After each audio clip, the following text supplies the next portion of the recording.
પાટણ જ્યાં અડિયા ગામમાં કોંગ્રેસની ચૂંટણી સભાનો વિડિયો વાયરલ થયો।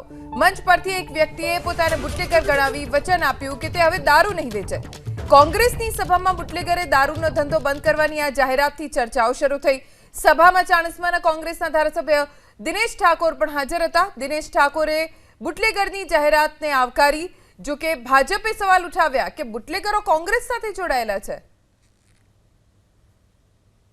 આજે મારો મોટો ભાઈ છે, આ મારા કાકા છે, આ મારા કાકાનો દીકરો છે। તો તમામ ગામનો વડીલો, સજ્જનો અને બધા ભાઈઓ મિત્રોનું હાર્દિક સ્વાગત કરું છું।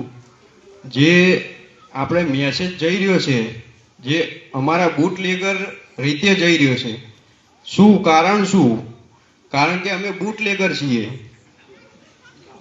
અને હતા, અને હવે આજથી અમે સંપૂર્ણ રીતે દારૂ વેચવાનું બંધ કરીએ છીએ એવી અમે ગ્રામ સભામાં બોલીએ છીએ। એવું આજથી અમે મેસેજ મેલીએ છીએ, ખાતરી આપીએ છીએ કે આજથી સંપૂર્ણ રીતે અમે દારૂ બંધ કરીએ છીએ। અત્યાર સુધી મોટા નેતાઓના મોટા વચનો અને વાયદાઓ તમે સાંભળ્યા જ હશે। સ્વાભાવિક રીતે જ અત્યારે ડોર ટુ ડોર પ્રચાર થઈ રહ્યો છે ચૂંટણીના માહોલમાં, તો તમારા ઘરે આવીને મત માંગવા માટે વચનો, વાયદા ચાલુ જ હશે। પણ પાટણમાં તો બુટલેગરે વચન આપી દીધું, એ પણ કોંગ્રેસની સભામાં સ્ટેજ ઉપર ચડીને કે અમે બુટલેગર છીએ, હવે દારૂ નહીં વેચીએ। ભાજપના નેતા કેસી પટેલ આપણી સાથે જોડાઈ ગયા છે। પટેલજી, પહેલા તો તમને સંભળાવું કે શું કહેવામાં આવ્યું છે કોંગ્રેસની સભામાં, સાંભળો। આજે મારો મોટો ભાઈ છે, આ મારા કાકા છે, આ મારા કાકાનો દીકરો છે। તો તમામ ગામનો વડીલો, સજ્જનો અને બધા ભાઈઓ મિત્રોનું હાર્દિક સ્વાગત કરું છું। જે આપણે મેસેજ જઈ રહ્યો છે, જે અમારા બુટલેગર રીતે જઈ રહ્યો છે, શું કારણ શું? કારણ કે અમે બુટલેગર છીએ અને હતા, અને હવે આજથી અમે સંપૂર્ણ રીતે દારૂ વેચવાનું બંધ કરીએ છીએ એવી અમે ગ્રામ સભામાં બોલીએ છીએ। એવું આજથી અમે મેસેજ મેલીએ છીએ, ખાતરી આપીએ છીએ કે આજથી સંપૂર્ણ રીતે અમે દારૂ બંધ કરીએ છીએ।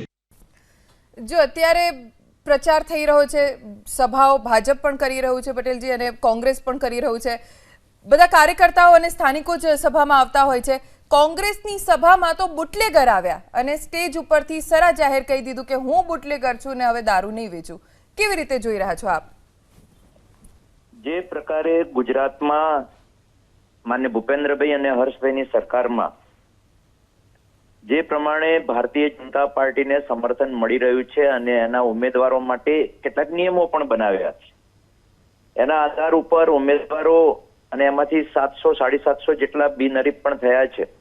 કોંગ્રેસને જ્યારે ઉમેદવારો મળતા નથી ત્યારે સમાજના અસામાજિક તત્વોને એમને ટિકિટો આપે છે, એમના પરિવારમાં ટિકિટો આપે છે, એમના ઉમેદવારો બનાવે છે, અને જ્યારે સમાજમાં જ્યારે એ ઉમેદવાર થઈને આવે છે ત્યારે સમાજમાં વાતાવરણ એવું બને છે કે ભાઈ આ તો આવા લોકો છે, ત્યારે એમને સમર્થન ના મળે, અને એટલા માટે એવા લોકો અને સરકારમાં પણ માન્ય હર્ષભાઈ જે પ્રકારે કાયદો અને વ્યવસ્થાનું કામ કરી રહ્યા છે, તો આ બધા વિષયને લઈને કોંગ્રેસ જ્યારે આવા ઉમેદવારોનો ઉભા રાખે છે ત્યારે એને મત નહીં મળવાનું જ્યારે લોકો તરફથી દેખાય છે ત્યારે આવા આશ્વાસનો આપે છે, અને એ પ્રકારે અસામાજિક તત્વો, બુટલેગરો, આવા બધા લોકોને ઉમેદવાર બનાવીને સમાજની અંદર એક ખોટો મેસેજ આપવા અને કેમ કરીને જીતવા માટે, અથવા તો સારા ઉમેદવારો નથી મળતા તો આવા લોકોને ઉમેદવાર બનાવે છે।